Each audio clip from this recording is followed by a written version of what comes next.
Okay, this is the big day. It's my, what's the test called again, Daniel? Lactate balance point test.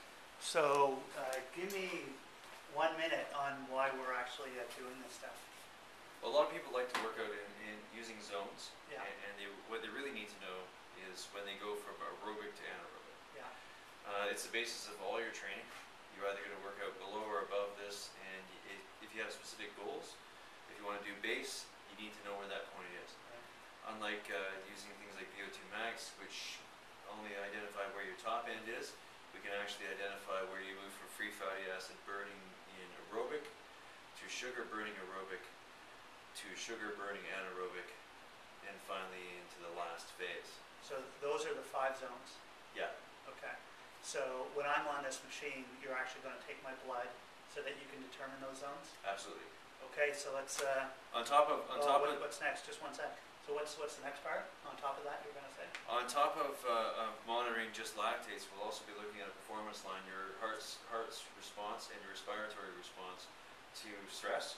Yeah. On the way up, and we'll be monitoring SaO2s or O2 sats to look at your oxygen saturation rate in your blood, as well as heart rate, as well as what we call R values of how your heart is responding, as well as lactate levels. So it's approximately an hour test in which we'll do a performance line on the way up.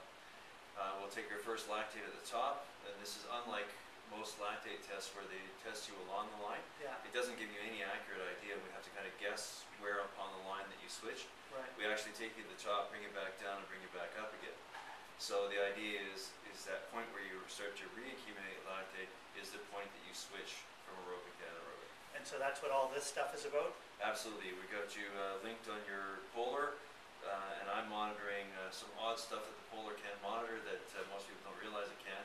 On top of this, I'm using a Zephyr bioharness. We're looking at breath rates as well as your heart rate, as well as your EKG that we get from this as well, looking at your heart's response to stress.